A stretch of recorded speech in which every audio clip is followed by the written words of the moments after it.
Mon père est mort du coronavirus, par ma faute. Avant, j'étais comme vous. Ou plutôt, comme certains d'entre vous. Moi aussi, je me disais que toutes les mesures prises par le corps médical et le gouvernement pour lutter contre la propagation du coronavirus étaient des conneries, jusqu'à ce que j'en paye les frais. Je m'appelle Noé et mon père est mort du coronavirus, par ma faute. Lorsque les premières mises en garde ont commencé, je n'y prêtais pas attention.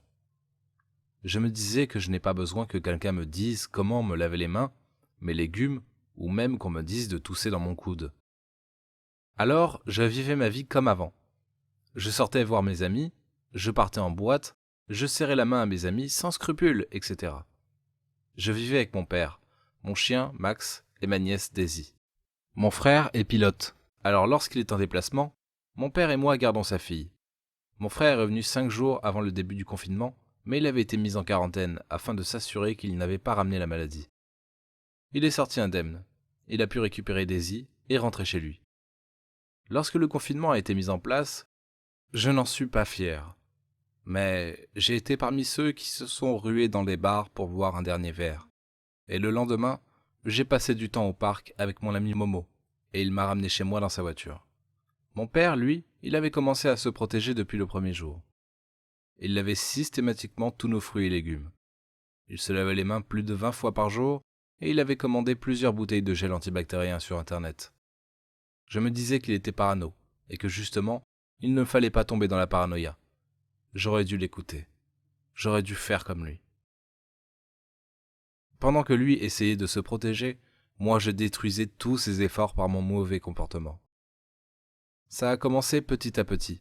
Il avait d'abord une fièvre qui ne descendait pas.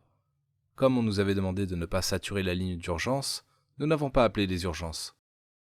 Son état s'est aggravé petit à petit, et j'ai été obligé d'appeler mon frère. Il est venu le chercher pour l'amener à l'hôpital, et moi je suis allé garder ma nièce. Une fois à l'hôpital, les médecins se sont rendus compte qu'il s'agissait du coronavirus, et qu'il n'y avait pas grand-chose à faire pour lui, à part le soulager pour qu'il s'en aille dans le calme. Par mesure de prudence, mon frère avait été lui aussi examiné, mais heureusement il n'avait rien. Il a alors dit au médecin que je vivais avec mon père, et que je me trouvais avec sa fille. J'ai été appelé, et je suis venu avec ma nièce aux urgences. J'ai été testé positif au virus, mais ma nièce, elle, non.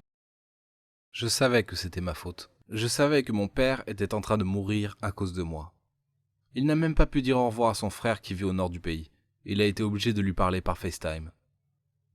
Nous lui avons fait nos adieux de l'autre côté de la vitre. C'était horrible. Il est mort 5 jours après avoir été admis aux urgences. Il n'y avait pas de funérailles. Mon frère s'est chargé de toutes les formalités nécessaires pour que mon père soit incinéré rapidement et il a appelé le reste de la famille et des amis. Moi, je suis resté à l'hôpital pendant 2 semaines jusqu'à ce que le médecin réussisse à faire quelque chose. Je n'ai pas le droit de sortir de chez moi et ce peu importe les raisons. Je sais que j'ai été testé positif, alors je reste chez moi. Mon frère fait des courses pour moi, mais il n'a même pas le droit d'entrer. Il les pose devant la porte et il frappe 3 fois. J'ouvre la porte et on se parle en gardant une distance d'au moins 1 mètre. Parfois, il m'appelle pour que je parle à ma nièce. La dernière fois, on a même fait un apéro. Je vois bien qu'il essaye de me remonter le moral le mieux qu'il peut, et il n'arrête pas de me répéter que les médecins finiront par trouver une solution. Un vaccin, et qu'ils vont me soigner. Mais dernièrement, j'ai lu sur Internet qu'une adolescente était morte du coronavirus. Alors je me suis mis à avoir peur. J'en ai parlé à mon frère et il m'a demandé de réduire le temps que je passe sur Internet. Je ne vais pas vous mentir, je suis mort de trouille. J'ai l'impression que si je reste encore un jour dans notre maison, je vais péter un câble. Alors je me suis dit, pourquoi ne pas sensibiliser les autres jeunes qui vivent encore comme l'ancien moi? Pour vous mettre en garde, les rumeurs comme quoi les jeunes ne peuvent pas mourir du coronavirus sont fausses. Et même si c'était vrai, pensez à vos parents, à vos grands-parents, à vos voisins et à ceux qui vous entourent. Bon, je vous laisse. J'ai promis à ma nièce que j'allais venir prendre le thé avec elle et ses poupées. Alors il faut que je vérifie ma connexion pour ne pas être en retard. En attendant, respectez les consignes de sécurité. Prenez soin de vous et de vos proches, mais surtout, restez chez vous.